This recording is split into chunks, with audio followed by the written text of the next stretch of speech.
وأشهد أن لا إله إلا الله وحده لا شريك له شهادة ندخرها ذخيرة ليوم الدين وأشهد أن سيدنا محمدا عبده ورسوله أفضل الأنبياء وسيد المرسلين اللهم صل وسلم وبارك وكرم ومجد وعظم على سيدنا وحبيبنا وشفيعنا وقرة أعيننا ومولانا محمد وعلى آله وصحبه أجمعين ولا حول ولا قوة إلا بالله العلي العظيم أما بعد سبحانك لا علم لنا إلا ما علمتنا إنك أنت العليم الحكيم رب اشرح لي صدري ويسر لي أمري واحلل عقدة من لساني يفقه قولي واهد قلبي وسدد به لساني اللهم أرنا الحق حقا وارزقنا اتباعه وأرنا الباطل باطلا وارزقنا اجتنابه واجعلنا من الذين يستمعون القول فيتبعون أحسنه نويت التعلم والتعليم والتذكر والتذكير والنفع والانتفاع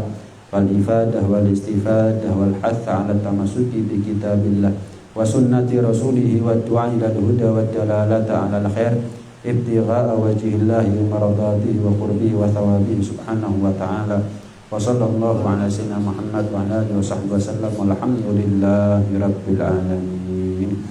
Assalamualaikum warahmatullahi wabarakatuh. Qala al-musannif rahimahullah wa nafa'ana bihi wa bi ulumihi fid dharain amin. Radhiyallahu ankum. Wa ana astaghfirullah wa la aqul inna niyyati fi waqi hadhihi ar-risalah maqsuratun ala hadhihi al-maqasid al-hasanati ad-diniyah. Kaifa ana a'lam ma 'indi min asy-syahawati al-khafiyyah wal hudud an-nafsiyyah wal iradat ad-dunyawiyyah wa ma ubarri'u nafsi inna an-nafsa la'ammaratun bis-su' illa ma rahima rabbi inna rabbi ghafurur rahim. Dan aku musannif al-habib al-imam Abdullah bin Alawi bin Muhammad al-Haddad mengucap astaghfirullah. Setelah kita pahami kemarin di pertemuan terakhir bagaimana beliau membuat karya tulis kitab namanya Risalatul Mudzakarah adalah dengan tujuan niat yang baik memang. Karena memang pahala orang ngarang kitab ini menyebarkan ilmu agama ini luas. Pahalanya besar. Tapi sekalipun demikian beliau mengucap astaghfirullah. Aku memohon ampun kepada Allah Subhanahu wa taala. Apa sebab? Ya, bagaimanapun juga aku ini manusia. Bukan malaikat yang enggak punya nafsu. Aku ini manusia yang punya nafsu, yang mana kadang-kadang nafsu ini nuruti syahwat. Manusia ini nuruti nafsu, nuruti syahwat. Yang dia cari adalah tujuan-tujuan duniawi. Dan beliau mengutip ucapan Nabi Yusuf alaihissalam, wa ma ubarri'u nafsi innan nafsa la'ammaratum bisu. Aku enggak membebaskan diriku daripada nafsu. Kenapa? Karena nafsu ini selalu mengajak kepada keburukan. Nabi Yusuf alaihissalam itu ketika digoda oleh Zulaikha. Singkat cerita beliau berhasil mengatasi godaan Zulaikha. Tapi sekalipun demikian, Nabi Yusuf tidak merasa dirinya suci. Wa ma ubarri'u nafsi inna nafsa la'ammaratun bisu. Tidak. Beliau enggak merasa suci sama sekali. Malah beliau mengatakan aku tidak membebaskan diriku daripada nafsuku sendiri. Kenapa? Nafsu ini kalau dilepas selalu mengajak kepada keburukan. Jangan pernah kita ini nganggep kita ini makhluk walaupun kita istiqomah ibadah sekalipun. Kemudian kita menganggap bahwa oh nafsu saya ini sudah mati. Wes dicul, dilepas. Oh nggak bisa. Nafsu kapan dilepas? Enggak kita kekang. Nafsu kapan dilepas? Kembali liar. Akhirnya mengajak kita untuk kembali berbuat jahat nantinya. Kembali berbuat kemungkaran, kekejian, kemaksiatan. Illa ma rahima rabbi, kecuali apa-apa yang dirahmati oleh Allah Subhanahu wa taala. Inna rabbi ghafurur rahim. Sesungguhnya Tuhanku, kata Nabi Yusuf, adalah Tuhan yang Maha Pengampun, Maha Pengasih. Wan nafsu aduun, nafsu ini musuh. Wal adu la yu'man, bagaimana mungkin musuh itu bisa diamanati, bisa dipercaya? Nafsu ini musuh. Lah kalau kita percaya sama musuh, ya bunuh diri. Nafsu ini musuh. Kok kita percaya sama nafsu, bunuh diri. Musuh kok dipercaya? Iya. Bal hiya adalah ada, bahkan musuh yang paling nyata buat kita bukan setan. Musuh yang paling bahaya buat kita itu adalah nafsu. Kama qala Rasulullah sallallahu alaihi wa alihi wasallam, a'ada aduwik nafsukal lati baina janbaik. Sebagaimana Rasulullah sallallahu alaihi wasallam bersabda, musuh yang paling bahaya bagimu adalah nafsunya kamu sendiri. Bahkan dalam satu syair dikatakan, tawakkal nafsaka la ta'man ghawailaha. Hati-hati ya sama nafsunya kamu. Jangan pernah merasa aman daripada tipu dayanya, bujukan dan rayuan godaan nafsunya kamu sendiri. Jangan pernah kita ini merasa aman daripada tipu daya nafsunya kita sendiri. Fan nafsu akhbatu min sab'ina syaitana. Ketahuilah, nafsu itu lebih bahaya daripada 70 setan. Setan, a'udzu billahi minasyaitonir rajim, kobong. Lah kalau nafsunya kita, jelas ini ya, lebih bahaya nafsunya kita ini daripada 70 setan. Lah kita ngalahkan setan satu aja berat, 70 setan apalagi nafsu. Karena jangan pernah kita ini merasa aman dah. Selagi kita hidup, nafsu kita ini selalu ammarah bisu. Ya, selalu ammarah. Nabi Yusuf aja mengakui itu, apalagi kita manusia sekelas kita. Selalu yang namanya nafsu ammarah bisu. Karena itu Al-Imam Al-Haddad beliau mohon kepada Allah dalam doanya, bisa kita amalkan. Allahumma alhimni rusydi wa'idhni min syarri nafsi. Ya Allah, berikan ilham kepada aku, petunjuk. Ya Allah, lindungi aku daripada keburukan nafsuku sendiri. Allahumma alhimni rusydi wa'idhni min syarri nafsi. Beliau juga mengutip doanya Nabi sallallahu alaihi wasallam. Apa doanya? Allahumma inni a'udzubika an usyrika bika wa anna a'lam wa astaghfiruka lima a'lam. Ya Allah, lima la a'lam. Ya Allah, aku memohon perlindungan kepadamu atas kesyirikan yang aku tahu, dan juga aku memohon ampun kepadamu atas perbuatan yang tidak aku tahu. Memohon perlindungan dari kesyirikan yang beliau tahu, yang kita tahu, dan memohon ampun, meminta maaf kepada Allah atas perbuatan kemaksiatan yang beliau nggak tahu. Nah, dari beberapa hal yang sudah kita baca tadi itu ada beberapa kesimpulan. Yang pertama, nafsu itu lebih bahaya daripada setan. Nah, ya. Karena itu bahkan nafsu itu lebih bahaya daripada orang kafir. Ketika perang Uhud, pulang dari perang Uhud. Perang Uhud ini perang yang luar biasa, banyak memakan korban dari kalangan muslimin, kalangan sahabat. Pulang, usai perang, pulang. Belum sampai rumah, masih di tengah jalan. Tiba-tiba Rasulullah SAW bersabda, "Raja'na minal jihadil asghar ilal jihadil akbar." Kita ini baru selesai, baru pulang dari jihad kecil menuju jihad yang lebih besar, lebih berat. Kaget sahabat, ya Rasulullah, belum selesai ini perang. Iya, baru selesai ini perang, belum kering nih luka. Ada yang hilang tangannya, ada yang hilang kakinya, ada yang hilang nyawanya, ada yang kepaten orang tuanya, ada yang kepaten anaknya, ada yang kepaten suaminya. Ya Rasulullah, belum kami pulang ini. Tapi Anda mengatakan kita nih baru selesai pulang dari jihad kecil menuju jihad yang lebih besar. Ya Allah, bingung nih sahabat. Cobaan ya jadi sahabat, bingung sahabat.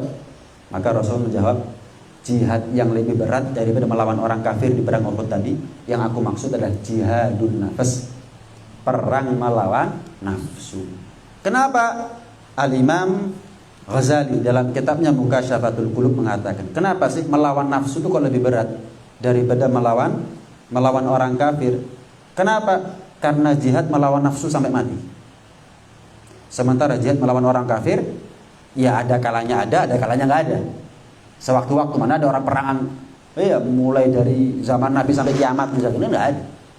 Mulai umur 15 sampai umur 70 perang terus, kan nggak? Ada kalanya perang, ada kalanya nggak istirahat. Tapi kalau perang melawan nafsu, kapan kita istirahat?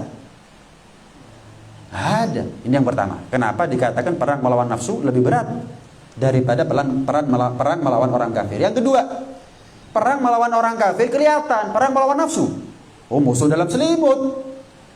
Musuh dalam selimut lebih bahaya, hak ketoro soalnya. Kalau perang melawan orang kafir gampang. Perang melawan pengkhianat ini yang berat. Nah, nafsunya ini kadang-kadang khianat nih.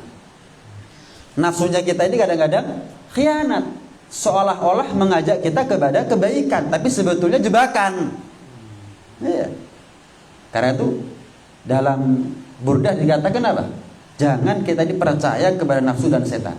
Wa in mahadhakan nusha fattahimi. Walaupun kadang-kadang setan, nafsu itu mengajak kepada kebaikan. Iya, fattahimi, curigai. Kalau sudah nafsu, setan ngajak kepada kebaikan, curiga. Loh gimana, Bib? Apa contohnya? Misalkan orang itu diajak oleh nafsunya atau setan kepada kebaikan, tapi itu jebakan. Sehingga kita harus curiga. Contoh, kita diajak untuk, ya misal kita ini ya, hijrah, tobat. Kadang-kadang diprovokasi oleh nafsu dan setan untuk ibadah itu yang penting. Ibadah itu yang penting banyaknya, bukan kualitasnya, bukan mutunya. Wis, nanti malam kamu sholat sekian ratus rakaat. Wis, kamu nanti duduk baca Quran langsung khatam. Tapi setelah itu KO. Setelah itu nggak sholat lagi, nggak sholat malam lagi. Setelah itu nggak baca Quran. Ini provokasi untuk membuat dia capek, lelah, kemudian selesai. Jelas nih ya? Nah, itu jebakan nafsu, jebakan setan. Alasan ketiga, kenapa kok perang melawan orang kafir itu lebih ringan daripada perang melawan nafsu ataupun setan? Karena nafsu ada yang nolong. Apa itu? Setan. Nafsunya kita mengajak kepada kemaksiatan. Udah begitu dibantu sama setan lagi. Apa nggak tambah berat? Sementara orang kafir, dia sudah orang kafir. Musuhnya jelas dan nggak ada yang bantu, ya kecuali orang kafir sendiri. Jelas ini ya. Yang keempat, dikatakan apa? Kita ini kalau perang melawan orang kafir, satu di antara dua. Menang, dapat harta rampasan perang, dapat pahala juga. Atau kalah, syahid. Menang ya menang, kalah tetap menang, syahid. Tapi kalau perang melawan nafsu, perang melawan setan, kalau menang. Lah kalau kalah, wah, ya, dihukum sama Allah Subhanahu wa taala. Perang melawan orang kafir tetap menang kita, syahid, masuk surga, menang, kemenangan itu. Tapi kalau perang melawan nafsu, kalah kita. Nggak ada tempat bagi orang yang kalah perang melawan nafsu, kalah perang melawan setan, kecuali neraka. Waliyadzubillah min dzalik. Iya. Kalau ada orang kalah perang melawan orang kafir, ditawan, masih kasih makan, masih diperlakukan dengan layak. Tapi kalau kalah perang melawan nafsu, kalah perang melawan setan, masuk neraka. Makanan minumannya adalah darah, nanah, dan seterusnya. Disiksa, tidak diperlakukan dengan layak dan manusiawi. Siapa orang yang masuk neraka gara-gara kalah perang melawan nafsu? Itu yang pertama. Iya. Kemudian yang kedua, tentu semua kita ini berharap untuk bisa sampai kepada Allah, jelas. Iya, kita ini hadir sekarang tujuannya adalah Allah. Adapun apa yang kita pelajari adalah cara, metode, thariqah, ya, untuk bisa sampai kepada Allah Subhanahu wa taala. Tapi thariqah apapun yang kita ikuti, ilmu setinggi apapun yang kita pelajari, kalau kita nggak ninggalkan nafsu, ya tetap gagal di tengah jalan. Abu Yazid Al-Bustami, beliau mengatakan, aku pernah mimpi ketemu Allah. Nanti lain kesempatan akan saya bahas, karena pembahasannya panjang. Maksudnya gimana nih? Panjang pembahasannya. Kenapa kok tokoh sufi kadang-kadang mengatakan aku mimpi ketemu Allah? Apakah mungkin? Bukankah mustahil seorang makhluk bisa mimpi ketemu Allah Subhanahu wa taala sementara dia hidup di atas dunia? Kita bahas lain kesempatan karena panjang, ada beberapa aqwal. Ada beberapa versi pendapat di antara para ulama. Walhasil yang harus kita pahami sekarang, Abu Yazid mengatakan, aku pernah mimpi ketemu Allah. Ketika aku ketemu Allah dalam mimpiku, aku tanya, ya Allah, gimana caranya aku bisa sampai kepadamu? Gimana caranya aku, ya Allah, bisa sampai kepadamu? Utruk nafsak wa ta'al. Allah mengatakan singkat, tinggalkan nafsu, kemarilah. Mari. Jadi penghambat terbesar untuk kita bisa sampai kepada Allah adalah nafsu. Asal kita tinggalkan nafsu, ilmu sedikit baru manfaat. Ilmu sedikit ya amalkan. Amalnya diikhlaskan. Ikhlasnya diistiqomahkan. Istiqomahnya diteruskan sampai husnul khotimah. Gara-gara dia berhasil mengontrol. Kalau nafsu dimatikan nggak mungkin. Tapi nafsu itu harus dikendalikan. Ibarat kuda liar, masuk dipateni, ya dijinakkan dong. Ya, saya kepingin punya kuda. Punya kuda tapi liar. Wah, liar, patahin gitu. Ya enggak punya kuda akhirnya. Jelas ya? Ya harus dijinakkan. Nafsu ini nggak mungkin dimatikan. Ya, gimana mungkin kita sebagai manusia masih hidup punya nafsu kemudian dimatikan nafsunya? Nggak mungkin dong. Nggak mungkin matikan nafsu itu. Tapi dikendalikan, dikekang, dikontrol. Nah, jadi penghambat terbesar kita dari Allah Subhanahu wa taala adalah nafsu. Wah, berat, Bet, ngalahkan nafsu. Jelas. Siapa bilang? Ada aduwek nafsukal lati baina janbaik. Jelas Nabi bilang, musuh yang paling bahaya buat kita itu adalah nafsu. Dikatakan paling bahaya karena memang paling berat untuk dikalahkan. Nih, tapi ketahuilah tidak ada wali menjadi wali, orang soleh menjadi orang soleh, arifin billah menjadi arifin billah, orang yang kenal Allah, kecuali terlebih dahulu mereka ngatasi nafsunya. Sehingga Al-Habib Ali Al-Habsyi mengatakan, la hat yatma' fil wilayah wala fima naluhur rijal minal maratibil iwan illa in mawwata nafsah wa hadzabaha wala ra'a lahu rif'atan ala ahadin abada. Syarat orang menjadi wali, syarat orang untuk sampai kepada Allah, syarat orang untuk menjadi orang soleh, mencapai kedudukan yang tinggi di sisi Allah. Yang pertama apa? Membina nafsunya, mendidik nafsunya, mengendalikan nafsunya. Yang kedua, tidak pernah merasa lebih baik daripada orang lain. Mendidik nafsunya, mengendalikan dan mengontrol nafsunya, dan tidak pernah merasa lebih baik daripada orang lain. Kadang-kadang nih, kan berat ya, ngalahkan nafsu berat ya. Saya mau tanya, jadi orang kaya ini gampang atau berat? Gampang atau berat jadi orang kaya? Kalau gampang, sekarang kepingin, sekarang kaya kita. Berat jadi orang kaya. Tapi berapa banyak orang masih ambisi, obsesi untuk menjadi orang kaya.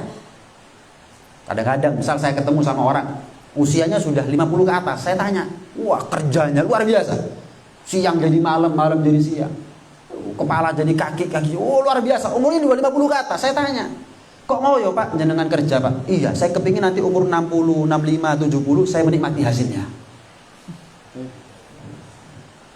Ngoyo dengan tujuan sampai usia 60, 65, 70 dia menikmati hasilnya. Pertanyaan saya yang pertama, dari mana dia tahu bakal umurnya sampai 60, 65, 70? Yang kedua, dari mana dia tahu kalau 60, 65, 70 sampai, tapi kayanya sampai enggak? Oke, umurnya sampai umur 70, kaya. Dari mana dia tahu bisa menikmati kekayaannya? Karena banyak orang kaya nggak bisa lagi menikmati kekayaannya. Turun dari ranjang aja butuh bantuan orang lain kok. Turun dari ranjang, turun dari kasur ke jeding butuh bantuan orang lain. Nggak boleh makan ini, isi kulkas penuh, cuman nggak boleh dimakan semuanya itu. Maaf, gigi habis, gigi ompong aja udah banyak kenikmatan makanan minuman yang nggak bisa kita rasakan lagi. Kok sakit? Tapi berapa banyak orang yang nafsu dengan ini semuanya, dengan kekayaan, dengan ambisinya, dengan obsesinya. Berat dilakoni. Menuju Allah juga berat. Untuk ngalahkan nafsu juga berat. Kenapa mundur? Untuk kaya nggak mundur, padahal belum pasti. Untuk sampai kepada Allah yang itu adalah keharusan. Terus kita nggak mau sampai kepada Allah gimana? Kalau kita nggak mau jadi orang kaya nggak masalah. Tapi kalau kita nggak mau sampai kepada Allah dah, berat ngalahkan nafsu, ya bahaya. Itu sama seperti orang, wah berat masuk surga, ya nggak masuk surga, neraka berarti. Kalau nggak jadi orang kaya, saya nggak sugi-sugian, nggak ngurus, sugi-sugi nggak apa-apa, nggak ada masalah. Tapi kalau saya nggak mau sampai kepada Allah, saya nggak mau masuk surga, kenapa? Berat ngalahkan nafsu, saya kalah terus ngelawan nafsu, putus asa dia, ya fatal. Itu namanya booking tempat masuk neraka sebelum matinya, itu namanya waliyadzubillah min dzalik. Ini urusan dunia semangat, urusan mengalahkan nafsu ampun, kakek alasan. Nah, perbandingan antara ibadah sama maksiat, kata ulama, ibadah itu seperti naik gunung, berat, tapi kalau sudah sampai di puncak, wah hilang capeknya. Sama hidup di atas dunia ini berat, ngelawan nafsu, ngelawan setan, wah macam-macam godaan, macam-macam fitnahnya zaman. Tapi kalau sudah di surga, ternyata akan tahu kita nanti sadar di surga, ya Allah, usahanya saya remeh dibandingkan balasan surga dari Allah Subhanahu wa taala untuk saya. Anda kerja, misal Anda kerja sama saya, misal saya kasih waktu 20 jam. Kerja sama saya 20 jam. Tapi tak gaji setiap hari 20 juta. Cross enteng nggak kira-kira? Wah, sak jam, sak juta, 20 jam, 20 juta. Cross enteng. Iya wis, gak apa-apa. Lho tuh tidurnya cuma 4 jam tok, gak apa-apa wis. Loh, kekurangan waktu tidur, gak apa-apa, 20 juta sedino. Berarti kalau 30 hari, 1 bulan berapa juta? Hah? 600. Betul ya? 600 juta. Oh, cross enteng wis. Setahun leren wis, gak usah kerja mana gak apa-apa. 600 kali 12 berapa miliar itu sudah. Wis. Cross enteng. Dijanjini surga ngerasa abot. Dijanjikan sama Allah surga. Memangnya 600 juta, miliaran, triliun lebih mahal daripada surga? Enggak sama sekali. Dijanjini 20 juta cross enteng, dijanjini surga kok abot. Itulah manusia. Ibadah itu seperti naik gunung. Payah, capek, lapar, haus, kedinginan, khawatir, ya hewan buas. Tapi kalau sudah sampai di puncak, gak kerasa kabeh, hilang keselip. Tapi ibadah seperti orang terjun dari atas jurang. Wah, terjun dari atas jurang, kedalaman 2000 meter misalkan. Terjun, wah enak ya, sejuk. Sejuk, wah bisa mencak sana, mencak sini. Jadi Spiderman, jadi Batman, jadi macam-macam udah. Nggak taunya ngeplek, nyampe bawah. Plek, baru sadar ya. Sama. Maksiat juga begitu, kayak enak begitu. Kalau sudah masuk neraka, ya Allah, ngeplek. Ya, jatuhnya betul-betul jatuh. Wal'iyadzubillah min dzalik. Karena itu Syekh Abu Bakar bin Salim mengatakan malam yujahid fil bidayat lam yasil ila nihayat. Barang siapa yang tidak bersungguh-sungguh dalam permulaan, dia nggak akan pernah sampai kepada puncak kenikmatan. Orang itu kalau kepingin merasakan kenikmatan puncak ya harus susah payah. Berakit-rakit ke hulu, berenang-renang ke tepian, ya keharusan itu hal yang lumrah gitu loh. Kalau kepingin seneng harus soro itu hal yang lumrah. Kepingin masuk surga, matikan nafsunya atau kendalikan nafsunya. Wis, hal yang lumrah itu. Kepingin panen yo, kudu kesenandur. Harus capek ngerawat, ngerumat. Wajar. Kepingin masuk surga nggak kepingin susah. Nabi aja susah kok. Dalam artian susah itu mujahadah. Kayak itu kalau kita nggak mau susah payah, nggak akan pernah seneng kita, nggak akan pernah seneng. Tapi tenang. Iya.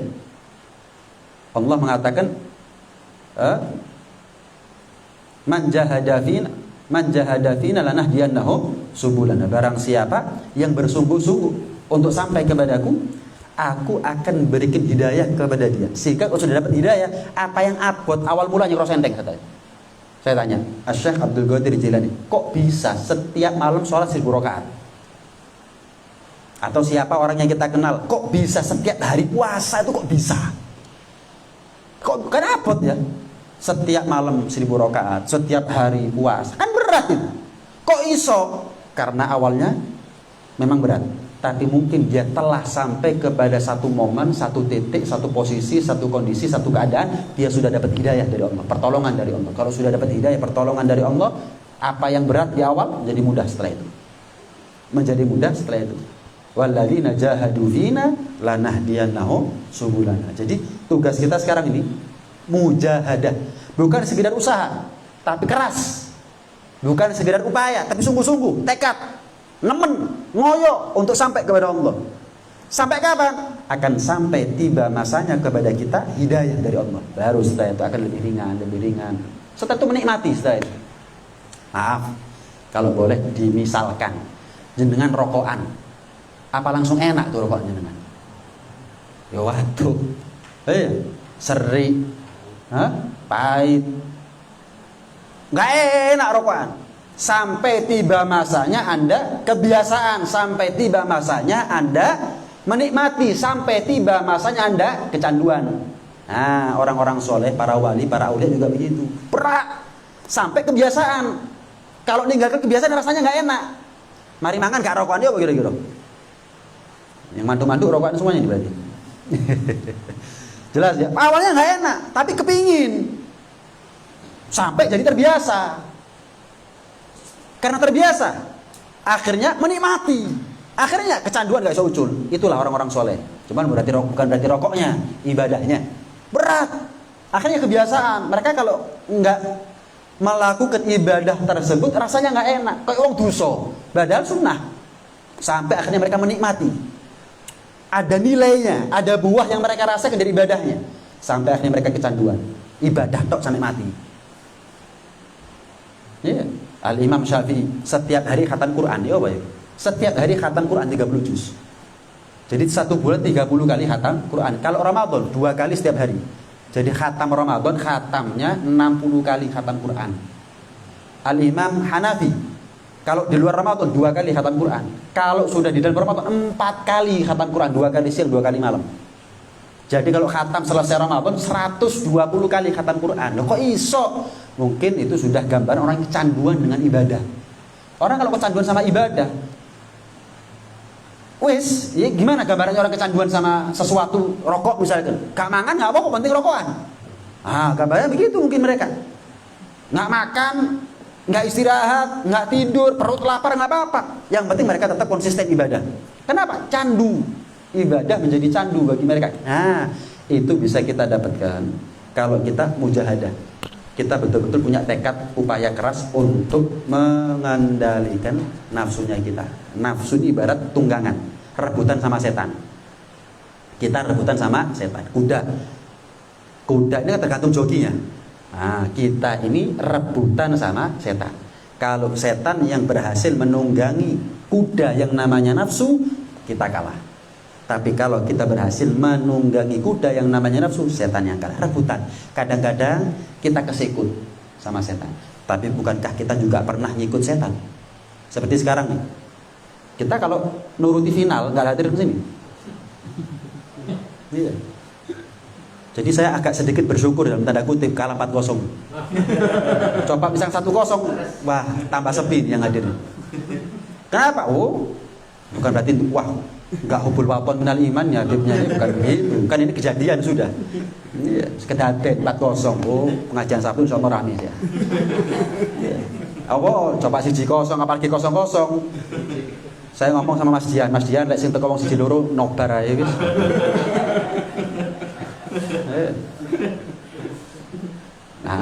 Ngalahkan nafsu. Kita nyikut setan nih sekarang nih. Tapi di luar setan sudah nunggu. Yo, kon saiki nyikut aku. Tandanya tak sikut balik.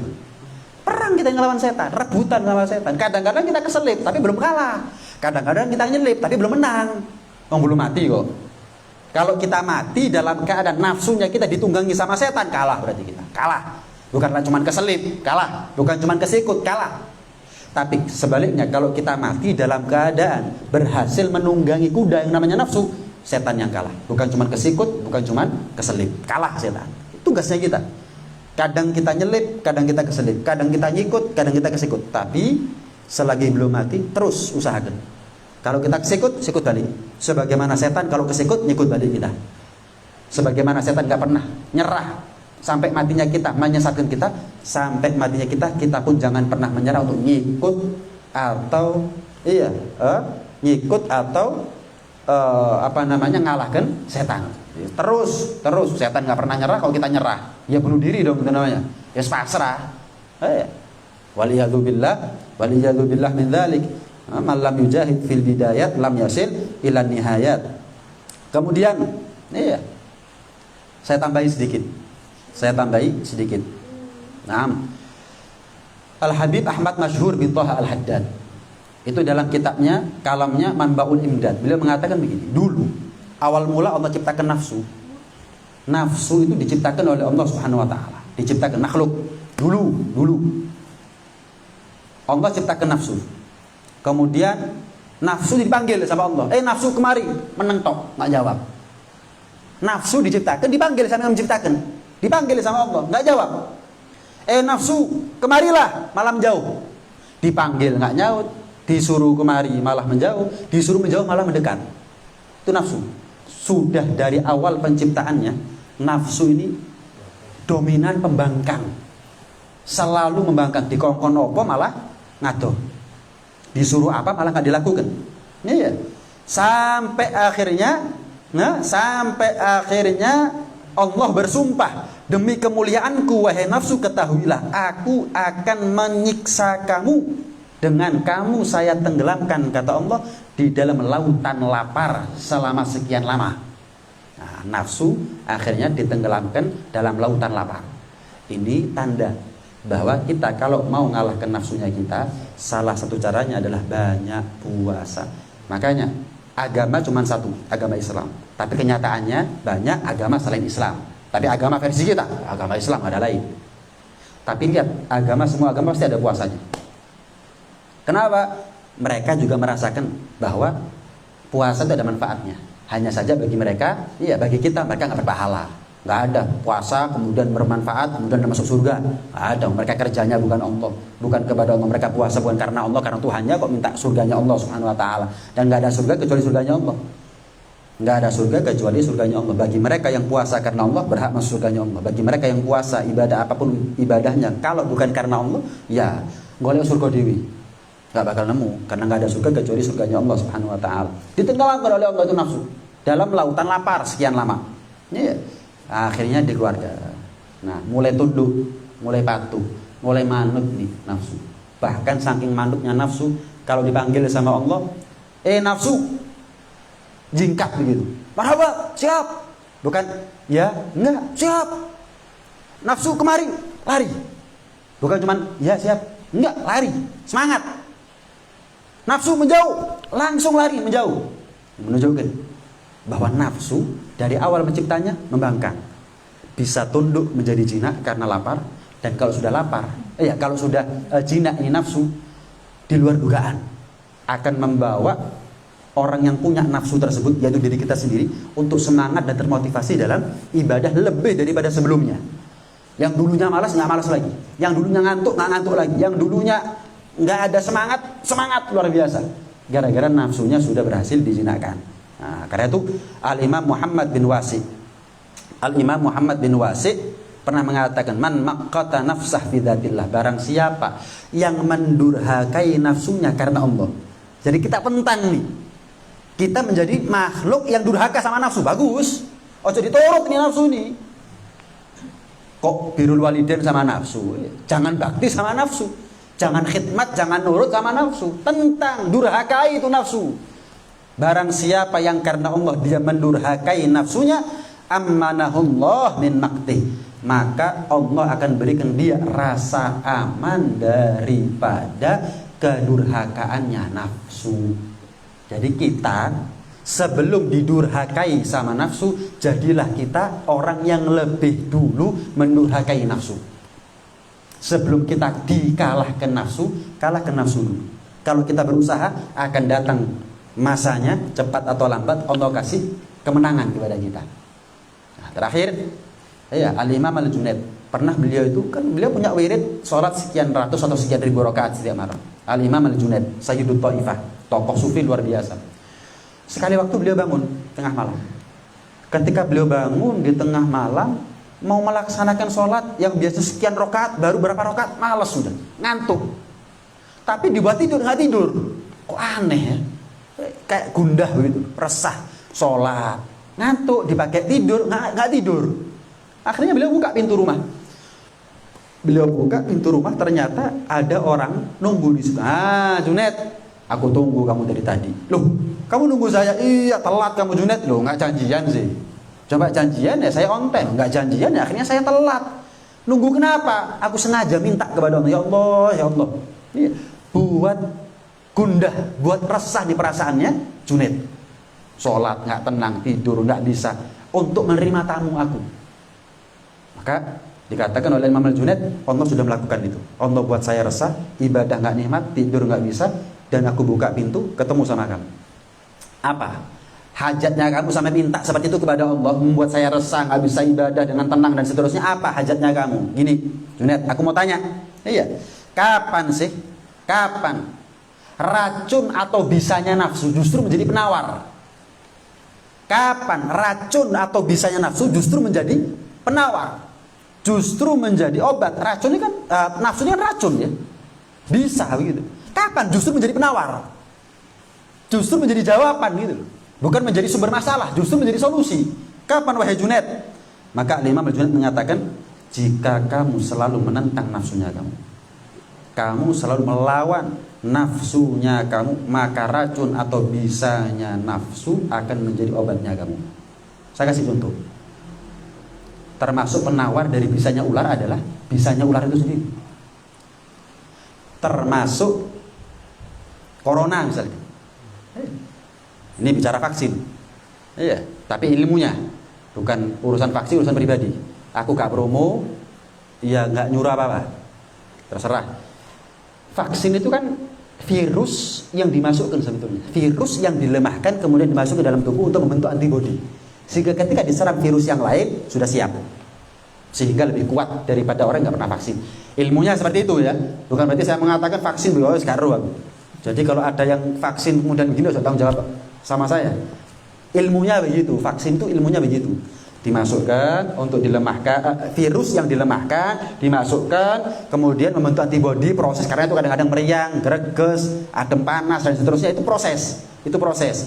Tujuannya ketika datang virus yang beneran, dia sudah lebih kuat, sudah latihan lah ibaratnya, nggak gampang KO, ibaratnya begitu.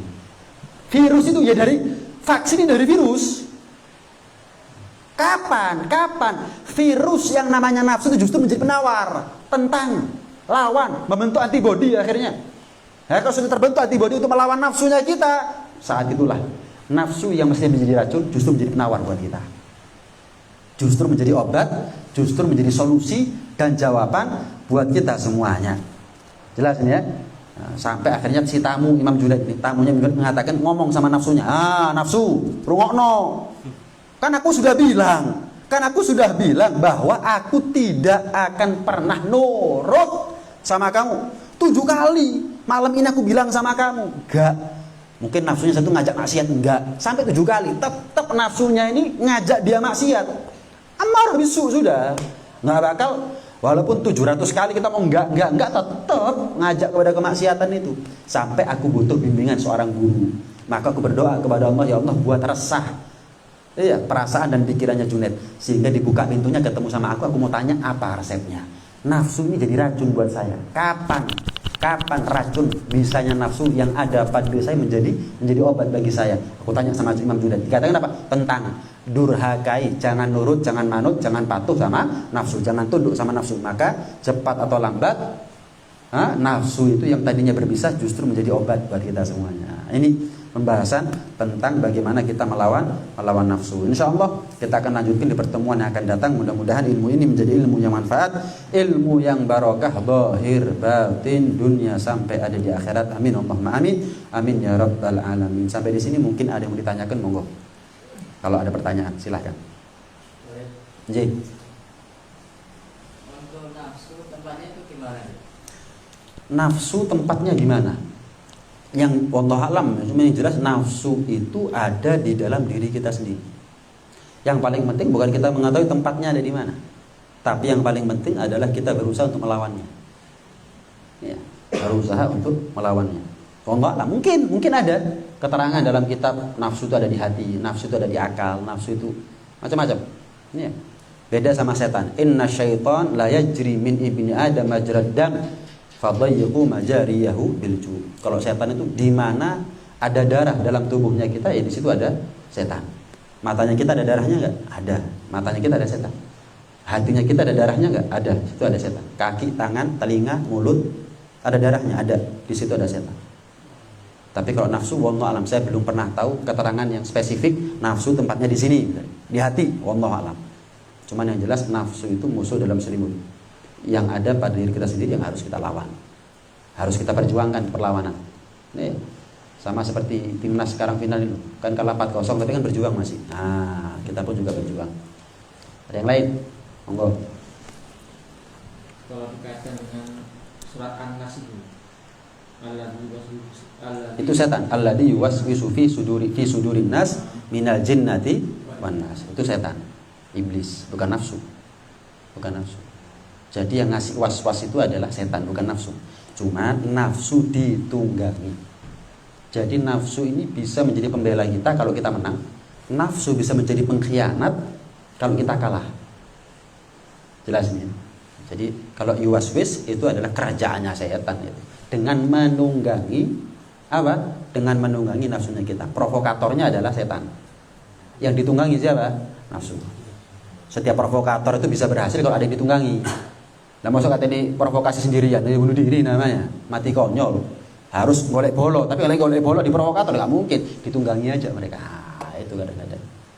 Itu Belanda datang ke sini, nggak banyak jumlahnya, tapi mereka menunggangi, sehingga kelihatan kekuatan mereka banyak. Kalau mereka datang ke sini nggak mengandalkan pengkhianat bangsa, ya kalah mereka. Keroyok ya mati. Tapi karena pengkhianat kelihatan banyak bala tentaranya mereka, prajuritnya mereka. Kenapa? Mereka menunggangi. Ibaratnya begitu. Nah, ada yang lain? Mudah-mudahan dikasih panjang umur, sehat walafiat, ketemu lagi di minggu yang akan datang dalam keadaan yang lebih baik zahir maupun batin. Amin Allahumma amin. Amin ya rabbal alamin. Rabbana